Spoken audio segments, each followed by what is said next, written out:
Hey everyone, this is James from TDB here, bringing you another Inbetweenisode. Today I will be drinking a couple different teas, comparing a couple of Chensheng Hao Naka. So Naka is one of those interesting ones where Chensheng Hao is obviously most well known for their Banjiang tea, and Lao Banjiang specifically, and they have a number of production folks there. Another area that they do focus on and press from, I think yearly or almost yearly, is Naka.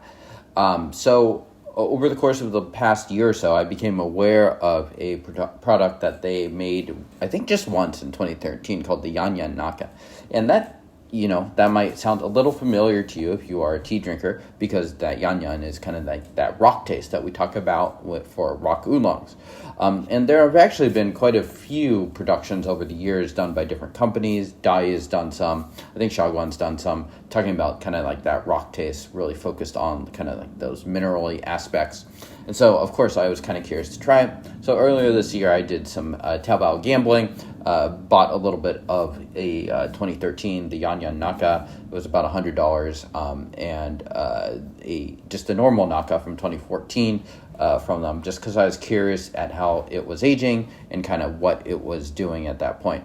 Naka, one of those areas within Mungsong, so it's also in Munghai County, but definitely a little bit of a different character than kind of your Bulong or your Lao Banjiang teas.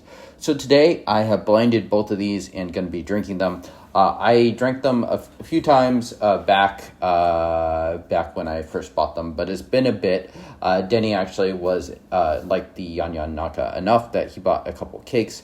My initial impressions were that I did like the Yanyun Naka, not quite enough to buy some more, a lot more than the Naka, which I kind of thought was a bit of a dud. So let's see how I feel today.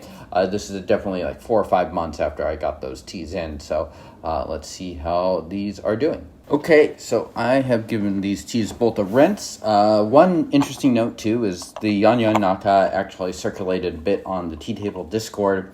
People talked about it. And one thing that has stuck with me is Stein over them, the server, talking about how that tea is kind of stiff in a nice way. And I could see that. This one, I would guess, is the Yanyun Naka from just that smell. Kind of has this, floral but mineraliness to it. Let's brew the teas. And see. They both smell actually pretty good. They both have florals. They both come from a vendor based in southern China, somewhere in Guangdong, I forget where. So yeah, let's see how these guys are doing. Neither one is potential pickups for me at this point. I've kind of decided that it's not something I am really too interested in. Oh, so I'm starting right from left. That's actually the opposite of what I usually do, but that's fine. We can go in either order here.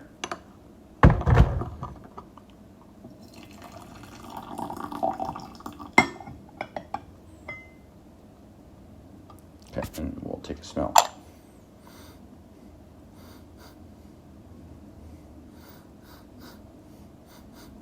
Smoky. Definitely little bits of wood and kind of retired smoke there. It's definitely a little slower to unfurl on that tea on the left, maybe some stronger rolling.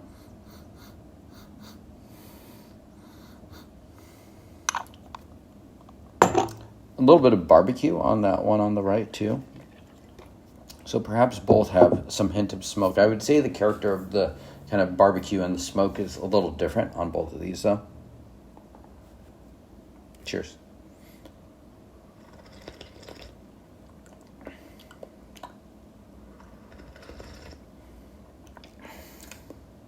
It's a little thin. I'm definitely going to say this one's a bit thin. Sweet, brown sugar, florals. Definitely smells better than it tastes. It's not too impressive from that initial go.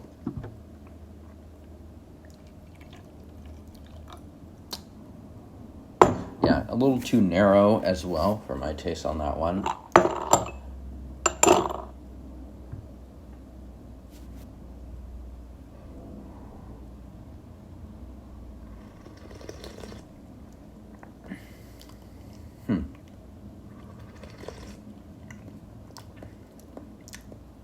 Definitely more complex, more of a floralness to this too, a little bit of minerality. I'm definitely kind of fixating on one of these being the Yanyun Naka. But it doesn't really taste like my memory of that tea either, so throwing me off a little bit on that. The thing with these blind tastes is because you don't know which is which, you're constantly sort of guessing at which one could be it. I'm definitely preferring the first steep of this tea on the left, that's for sure. Yeah, it has more of a mouthfeel and a texture to it. It's kind of nice.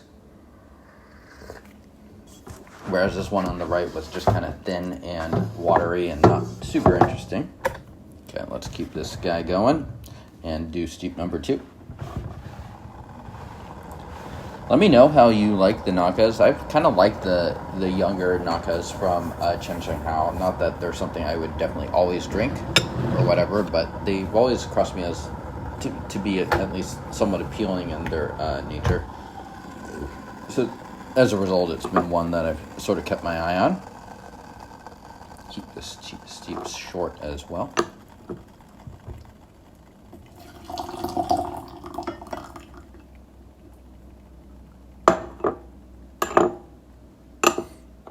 Using 4.5 grams. One interesting thing to do is just see how these leaves are unrolling. I do my best to break them up in a similar fashion, but I'm not always perfect. The one on the right is unfurling quite a bit quicker than the one on the left. The one on the left has a little bit darker leaves. We'll take a look at the wet leaf as we conclude the session. So snake style is going to be starting over here.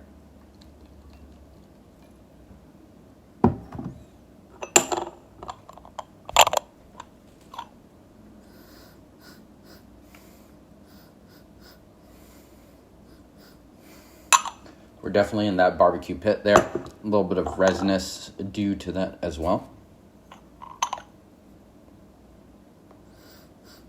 A lot more florality, sugar coming off of this. This one smells a lot more, I don't know, kind of modern, for lack of a better term, in terms of how it's been processed and stuff. So I definitely guess that this one on the left is the Yanyun at this point. Definitely possible I'm wrong, but it has this nice rustic barbecue smoke to it that I almost associate with kind of those earlier dye productions. These days they don't make a ton that tastes super smoky, at least to me. The body of it, still not super thick. Neither of these teas are like real oily, thick teas in that sense.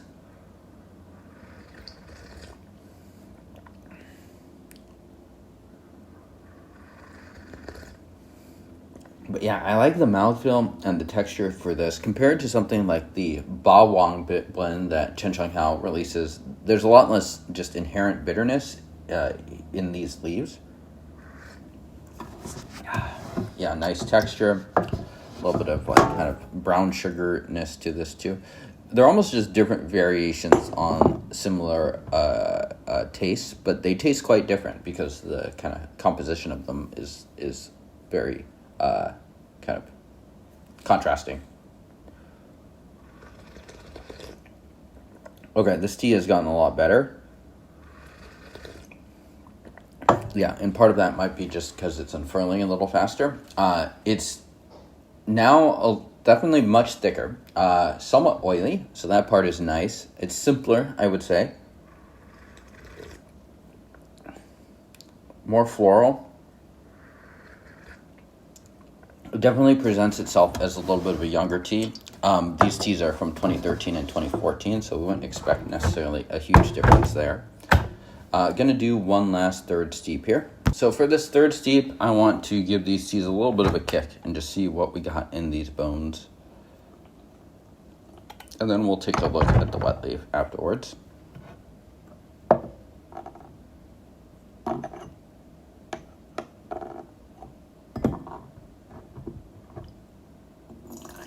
Don't need a whole lot, but just a little bit more than a flash steep.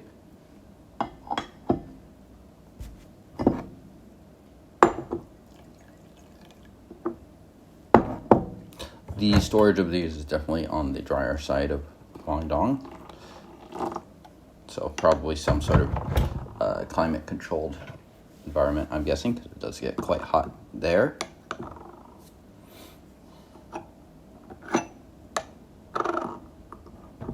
Be curious what people's experiences with these teas are, the Nakas. If you've tried the Yanyun Naka, please do chime in. That's definitely one where I don't think too many people have sold it. I know Poor Guy at some point sold it last year as well, so I think that's where a lot of people got it from, but one that you can find on Taobao for about 100.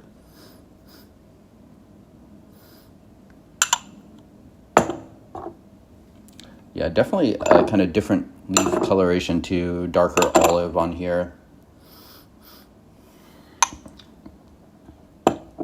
Cheers.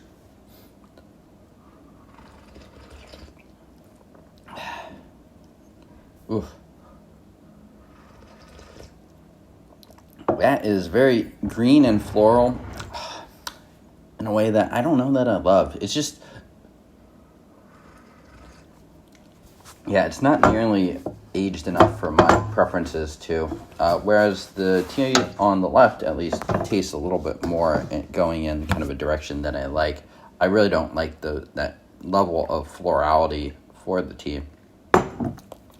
So definitely not a huge fan of this guy so far. And yeah, cheers.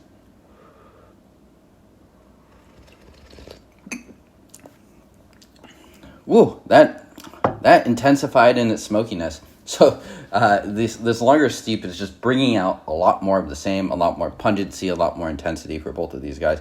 I would say this is not my favorite steep of this either.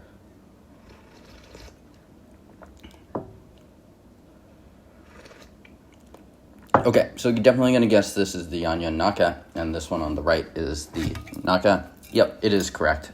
This is the Yanyun Naka over here on my left, and this is the Naka. Yeah, so I think the Yanyun Naka is pretty good, and the Naka is not to my taste, at least. And it hasn't, like, if the more contemporary Nakas that Chensheng Hao has released in recent years age like this one, I'd frankly be a little bit disappointed because it's just not a profile. It's just so floral, so green, and it's not like Seattle Storage is going to be kind of aging these things in an accelerated manner either. So the last thing we're going to do is we're going to give these leaves a soak, and we will take a look at the wet leaves. Okay, so we have the Yanyun Naka here on my left and the other Naka from 2014 here on my right. One thing to note, too, is that the leaves were definitely much slower to unfurl on the Yanyun Naka. I think it probably indicates a stronger level of rolling versus this tea on the right. It kind of unfurled very quickly, kind of like your modern contemporary boutique teas often do. Let's take a look at the stems. Looks like, yeah, I don't see a ton of oxidation there from what I could tell. I'm just looking for kind of like the redder, darker stems there. So yeah, definitely interesting to compare these two very different teas in the end, although they do end up kind of being similar, different variations on the same sort of flavor profiles. So thank you all for tuning in. I will see y'all next time.